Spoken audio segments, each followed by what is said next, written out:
Главные события уходящего четверга, 27 февраля, в материалах наших корреспондентов. Это итоги дня в студии. Петр Васильев, здравствуйте. Коротко о темах. С 1 марта в стране заработает механизм самозапрета на оформление кредитов и займов. Расскажем, где и как его смогут оформить граждане. Герои России Андрея Григорьева чествуют в Якутске. Военнослужащему из Нюрбинского района вручили сертификат на 1,5 миллиона рублей.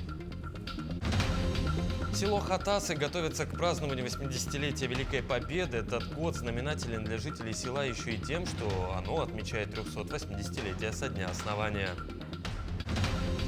В мастерской «Этностиль» в Нерюнгре активно идет подготовка к эсэху Улунхо. Расскажем, что уже отшито главному празднику лета. Знаменательные, впечатляющие или просто забавные истории от детей, рассказанные с помощью ледяных и снежных скульптур. В Якутске проходит второй этап всероссийского конкурса «Мы дети Севера». В Якутск вернулся Андрей Григорьев, боец СВО, получивший высшую награду страны «Золотую звезду героя» из рук президента России и верховного главнокомандующего Владимира Путина. Как встречали и чествовали героя в родной республике, знает Александр Хавренко. О подвиге военнослужащего Андрея Григорьева с позывным «Тута» вся страна узнала благодаря видео, размещенному в соцсетях. В ходе выполнения боевой задачи Андрей вступил в рукопашную схватку с врагом, из которой вышел победителем. За свой боевой подвиг Тута был представлен к званию Героя Российской Федерации и награду из рук президента получил 23 февраля, в День защитника Отечества. Андрей стал настоящей звездой, многие его узнают на улицах, а в аэропорту Якутска ему устроили торжественную встречу. К своей популярности герой еще только привыкает. Очень волнительно, во-первых. И такое все знают, вот это.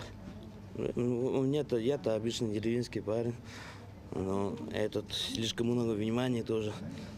Очень волнительно. Я сам не знаю, сейчас в Нюрбе приду, потом опять встреча, там с родными тоже, деревня, односельчанам, потом... Не знаю, ну, уже, наверное, скоро работать начну, наверное. Сильнее всего своего героя ждали родные. Жена, 5 детей и, конечно же, мама. Ольга Егоровна очень гордится, что ее сын удостоился столь высокой награды. Хотя новость о присвоении звания героя восприняла с небольшим удивлением. Мой сын же, он и ростом маленький, и худой. И это самое его... Как он может... Тяга к жизни. Это я так думаю. Он хотел остаться живым, потому что один из них все равно что-нибудь да случилось бы. Вот, а он хотел жить, очень хотел жить. Потому что у него 5 детей, жена любящая, да еще я, да еще много братьев, сестер и племянников тоже. В этот же день героя чествовали и в правительстве. Глава республики Айсан Николаев еще раз подчеркнул, что на таких простых парнях, как Андрей Григорьев, и держится наша страна. И благодаря его подвигу и подвигу всех воинов вскоре будет одержана победа. Тому, что в Якутии уже 11 героев России, рады и те, кто получил это звание чуть раньше. Это для нас гордость. Гордость, и это говорит о том, что у нас рождаются сильные люди и патриоты в республике. Мечты, я понимал, что кто-то все равно будет героем назначить, но то, что такое количество, и я сам попаду в в касту героев, я, конечно же, этого не представлял. Кажется, гордость очень большую имею перед вами, перед всеми, перед народом, перед землей своей. Глава республики вручил герою сертификат на 1,5 миллиона рублей. Андрей Григорьев в ответ преподнес Айсену Сергеевичу якутский нож, который уже стал символом якутян на специальной военной операции. Александр Хавренко, Георгий Григорьев, Якутск. Госсобрание ЛТУМЭН и Министерство внутренних дел по Якутии подписали соглашение о порядке взаимодействия по вопросам нормотворческой деятельности и обеспечения единого правового пространства Российской Федерации на территории региона. Председатель ЛТУМЭН Алексей Еремеев отметил, что соглашение подписано, чтобы профилактика правонарушений и правоприменительная практика в Якутии встала на другой, более высокий уровень. Это, во-первых, будет направлено на защиту прав и свобод наших граждан. также выработку нормативных документов, направленных в первую очередь на проведение профилактической работы и охраны общественного порядка. Естественно, все законные акты, они издаются на основании Конституции Российской Федерации, но сегодня нам закон разрешает принимать определенные законы на уровне субъекта Российской Федерации, что сегодня и по республике делается. С 1 марта этого года в России заработает программа самозапрета на оформление кредитов. Ожидается, что подобная мера позволит обезопасить граждан от действий дистанционных мошенников, которые обманом заставляют своих жертв переводить на их счет внушительные суммы. О том, каким образом оформить самозапрет и возможно ли обойти его, расскажет моя коллега Сырглана Неустроева. Только с начала прошлого года якутяне перечислили мошенникам свыше 49 миллионов рублей. А ведь зачастую это не только личные накопления, но и кредитные средства. Получается, что денег нет, а долг остается и даже выплачивается. Только не мошенниками, а жертвой. А вот стать ею может каждый. В своей, скажем так, работе злоумышленники не гнушаются и психологического давления, и разного рода хитрых уловок. Например, с одной из пострадавших работали по схеме лжесотрудников. Сначала с ней связался начальник, затем сотрудник ФСБ, следователь и прокурор. Под страхом уголовного преследования из женщины и выудили нужную информацию. Давили на то, что у меня там 3 детей, что они там могут остаться без мамы, что маму могут в любой момент арестовать. Сотрудники из ФСБ меня проинструктировали, как себя вести. И в случае вопросов отвечать им спокойно, что это мои личные средства, что я имею право и распоряжаться ими. В общем, сказали прийти в банк, и я обналичила ту сумму, которую мне сказали.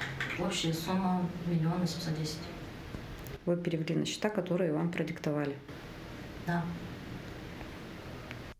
В таких случаях счет идет на минуты. Чем дольше процесс оформления кредита, тем больше вероятности, что будут приняты меры по предотвращению хищений средств.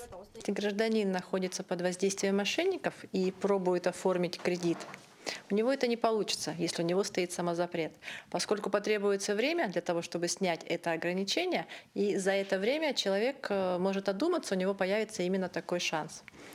Кроме того, если человек понимает, что он поставил самозапрет, он просто не поверит мошенникам, которые как раз пугают именно тем, что говорят, что на человека оформляется кредит, и якобы какой-то незнакомец пытается получить доступ к кредитным средствам. Оформить такой самозапрет легко. Достаточно будет подать заявление через портал госуслуги. Действует он просто. Любые заявки на оформление кредитов будут отклоняться до тех пор, пока самозапрет не будет снят. Правда, отменить действие механизма будет сложнее. Здесь уже понадобится усиленная электронная подпись. Самозапрет оформляет человек лично, потому что госуслуги есть у каждого человека, или их нужно установить каждому человеку, да? Либо через МФЦ, там требуется собственноручная подпись. Поэтому в данном случае можно только человеку, родственнику, знакомому посоветовать и рассказать о том, что есть такая сейчас услуга, такая возможность обезопасить себя от мошенников и просто помочь рассказать в оформлении, как это можно сделать. Помимо самозапрета, с 1 сентября заработает и программа периода охлаждения, согласно которой получить деньги по кредиту или займу от 50 до 200 тысяч рублей можно будет только через 4 часа после заключения договора. Для большей суммы это время займет 48 часов. Принцип тот же. Чем больше у жертвы есть времени, тем больше вероятность помочь ей. Сырглана Неустроева, Джулустан Иннокентьев, Якутск. В республике продолжается опережающий завоз топливно-энергетических ресурсов для обеспечения своих производственных филиалов на осенне-зимний период 2025-2026 годов. На сегодня доставлено уже более 1/3 запланированного объема. Как уточнили в ГУП ЖКХ региона, всего в период текущего зимнего сезона сообщения планируется перевезти 515 тысяч тонн топлива. Из них до мест назначения уже перевезено 221 тысяча тонн угля и 21,3 тысяч тонн жидкого топлива. Завоз осуществляется в соответствии с утвержденным графиком. На особом контроле коммунальщиков находится доставка в филиалы Арктической группы районов. Это Абыйский, Среднеколымский, Верхоянский и Эвено-Бутантайский районы.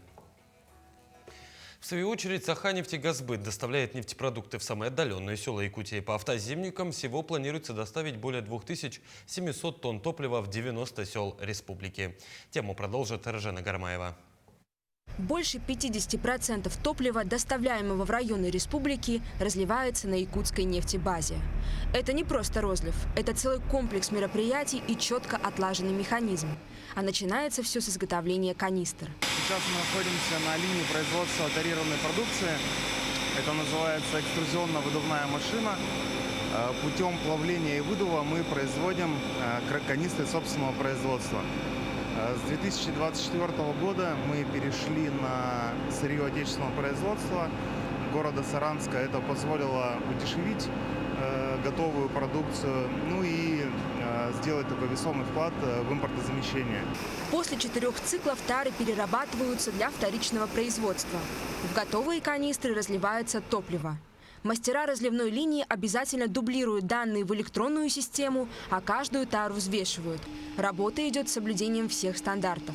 Разливаем непосредственно на 40-литровые канистры, 25-литровые. Для них есть специальные установки для разлива.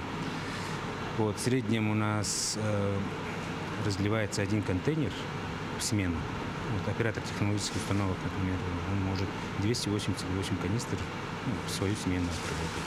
То есть это достаточно для того, чтобы обеспечить своевременные заявки. Канистры с нефтепродуктами палетами грузятся в контейнеры, а контейнеры – в машины. Они развозят тарированное топливо по всей республике – и в арктические районы, и в отдаленные села близлежащих улусов. При этом все транспортные расходы компания берет на себя, а стоимость топлива остается розничной. То есть мы планомерно начали готовить объемы для перевозки в период действия автозимников. На текущий момент у нас имеется готовой тары свыше 15 тысяч единиц и затаренной продукции уже с нефтепродуктом свыше 360 тонн, что позволяет нам свободно, без особых усилий осуществлять ежедневные отгрузки уже непосредственно до филиалов наших нефтебаз и до населенных пунктов по заявкам от администрации. Если в 2024 году нефтепродукты доставили в 72 населенных пункта, то в 2025 году эта цифра увеличилась до 90. Компания планирует расширение производственного цеха, а значит, что тарированное топливо будет производиться с меньшими трудозатратами и большей выработкой. Ржена Гармаева, Станислав Потапов, Якутск.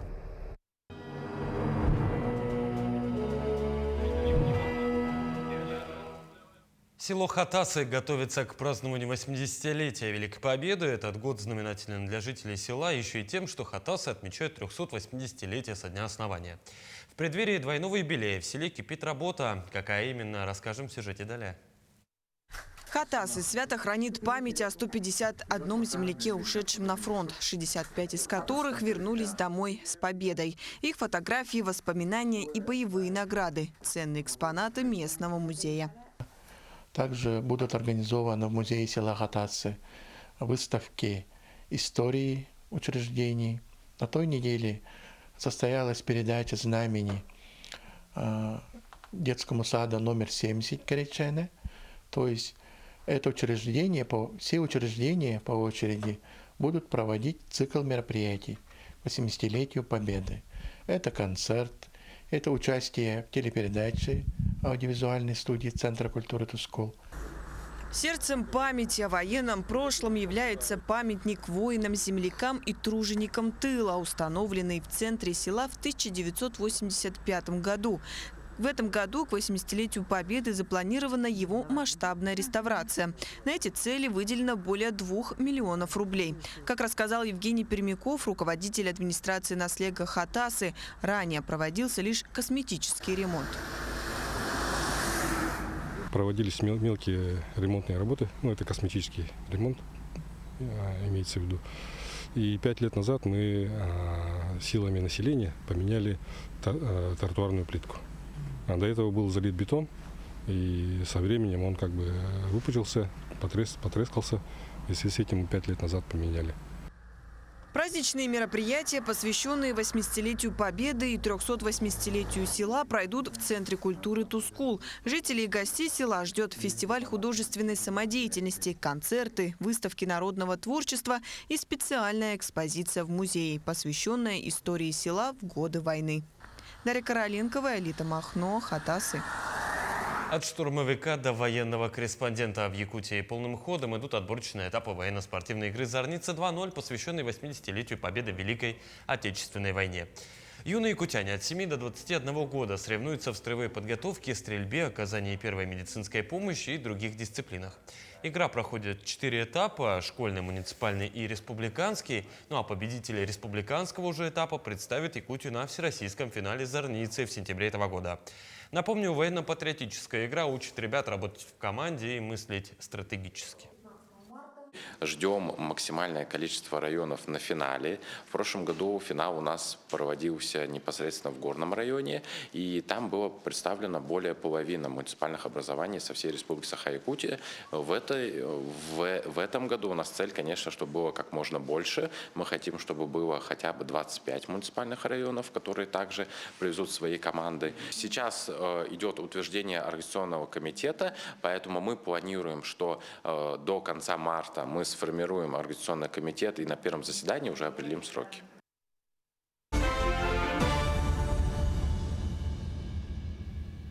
В Мирнинском районе завершился региональный чемпионат «Профессионалы-2025». Уже 3-й год соревнования по профессиональному мастерству собирают все больше участников на базе МРТК. Подробнее смотрите в дайджесте. 7 районов, 64 участников собрал региональный чемпионат «Профессионалы-2025». В течение недели юниоры и студенты соревновались по 7 компетенциям на базе 3 филиалов МРТК. Каждым годом количество компетенций и количество участников мы стараемся увеличивать. В этом году мы в разы увеличили количество именно юниоров, то есть школьников. Отрадно, что к нам приезжают не только участники Мирнинского района, школьники, но и других вузов. Есть ребята, которые приехали из Намского, из далекого Татинского вузов, чтобы принять участие в лабораторных химанализах. Конечно, нам приятно, как организаторам, получать очень хороший отзыв от всех участников, что они готовы и в следующий год к нам приехать, несмотря на эти большие расстояния. Региональный этап чемпионата профессионального мастерства по компетенции добычи нефти и газа собрала участников и ведущих специалистов нефтегазовой отрасли региона в Светлицком отделении. В течение 2 дней участники выполняли конкурсные задания на фабрике процессов. Данная фабрика процессов открылась в том году. Наши коллеги приезжали на открытие, соответственно. Очень большой объем оборудования для практической подготовки представлен на данной фабрике. Весь процесс от добычи, от подготовки нефти и газа, плюс техпроцессы по поддержанию пластового давления. Конкурсы профессиональных компетенций для молодых специалистов – это ценный опыт, потому что участники выполняют практические задания непосредственно на площадках, где все приближено к производственной реальности. Из всех претендентов, с кем уже получилось пообщаться, с кем получилось поработать, так скажем, в экспертном плане, вижу специалистов, на мое удивление, очень подготовленных, с учетом возраста, да, с учетом отсутствия опыта. И в целом им только наращивать, так скажем, багаж знаний и более чем вижу. То есть ребята активные, с хорошей базой, считаю. В каждой компетенции оценивалась не только правильная последовательность действий, время, затраченное на выполнение задания, понимание самого процесса, но прежде всего практическое выполнение заданий, безопасность проведения работ. В нашу подготовку входит работа с роботом, создание 3D-модели, написание кода для робота и основная работа со станком. Самым сложным это, естественно, немного морально подготовиться, потому что тоже волнуешься, конкуренция и все остальное. Запомнить программу – это тоже некоторый труд идет. Это самое сложное, что есть. Меня позвали во 2-й раз поучаствовать. Почему бы мне не отказаться, снова попробовать свои силы. Мой наставник Дима, он обучал меня программированию с нуля. то есть учил меня управлению, подписывать программы и программировать саму. На чемпионате «Профессионалы 2025» была четкая организация, современное оборудование, компетентное жюри. Для всех иногородних участников, что в Светлом, что в городе Мирном, у нас есть благоустроенное общежитие, размещение бесплатное, да. В организации питания в Светлом у нас благодаря столовой, там очень хорошо кормят, и наши участники остались довольны. Участие в таком конкурсе – это огромный опыт, который получили будущие кадры в промышленности. Соревнования такие нужны для того, чтобы дальше развиваться, получать новые знания и приобретать практические навыки. Анна Васильева, Мирный. В этом году 4 и 5 июля в Нерюнгри пройдет эссе Хулунхуа. Национальный праздник республиканского уровня впервые состоится в столице Южной Якутии. Сегодня ведется активная подготовка к данному событию. Большое внимание уделяется и национальным нарядам. С мастерицами этого направления встретились наши коллеги из Нерюнгри.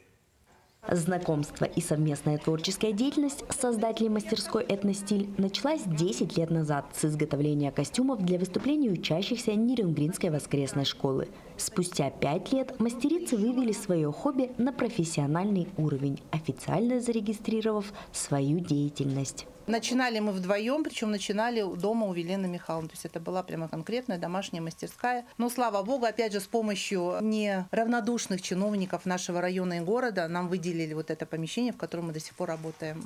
А сейчас нас стало больше. У нас еще 2 надомные швеи. Сегодня в мастерской «Этностиль» кипит работа по созданию сценических костюмов и костюмов в стиле этно. Начинается все с того, что Елена Михайловна пишет мне, значит, или в 7 утра, или в 2 часа ночи.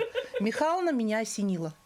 И начинает, значит, свои творческие концепции выкладывать. Потом это все переходит, значит, вот в такие эскизы. Основной заказчик мастерской «Этностиль» сегодня – Управление культуры Нерюнгринского района. Это костюм «Солнце». Здесь в технике батик я красила ткань. Здесь нарисованы вот такие солнца. Такой образ немножко военизированный со шлемом. Здесь у нас есть стразы сваровские и очень крепкие стразы, пришивные. Все это пришито руками.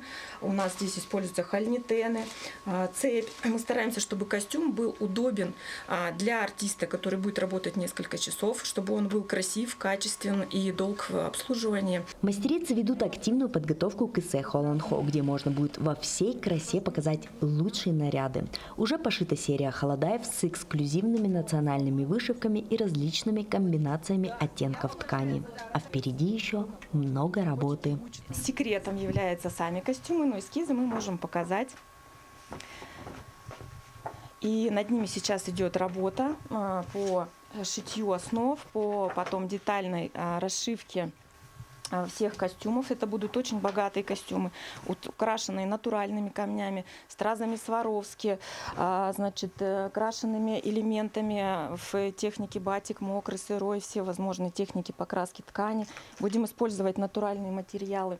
Мех, норки, чернобурки разных оттенков. С такими нарядами на эссе Хулунхуа можно будет еще глубже познакомиться с богатством многонационального Нерюнгринского района культур народов Якутии. Екатерина Павлова, Захар Головин, Нерюнгри. Знаменательная, впечатляющая или просто забавная история детей, рассказанная с помощью ледяных и снежных скульптур.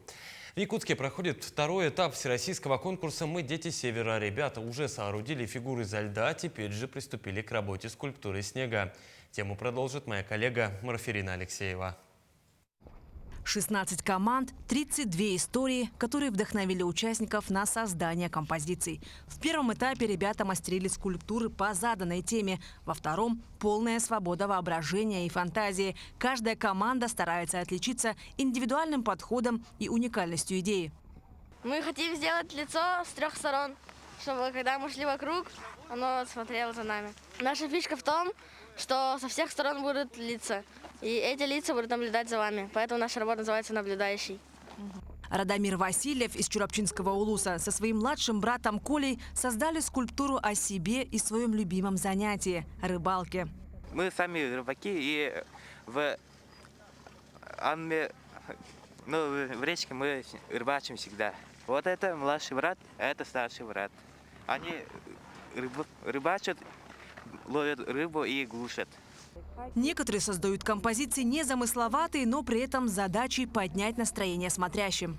Называется «Замурчательные забавы», потому что, вот такие волнистые линии, да, вот такое то, дает, такое веселое настроение, мне кажется. Скоро снег растает, там все, лето скоро. То есть ты хочешь поделиться своим настроением через ваши композиции? Да, и мы очень любим котов, поэтому да. Так, с утра до вечера 4 дня подряд ребята творят на открытом воздухе, применяя разные лайфхаки, чтобы не замерзнуть, танцуют или меняются задачами. Главное, конечно, хорошо поесть, чтобы, теплее было, да? И много двигаться, и хорошо одеваться, конечно. И, конечно, иметь хорошее настроение, да, чтобы вам не было холодно, и работать с друзьями, вот. Уже в предстоящие выходные жители и гости столицы Якутии смогут полюбоваться скульптурами в Ледовом парке. Марфирина Алексеева, Нюргун Старостин, Якутск. Таким увидели этот день наши корреспонденты. Ну а я с вами прощаюсь. Всего доброго.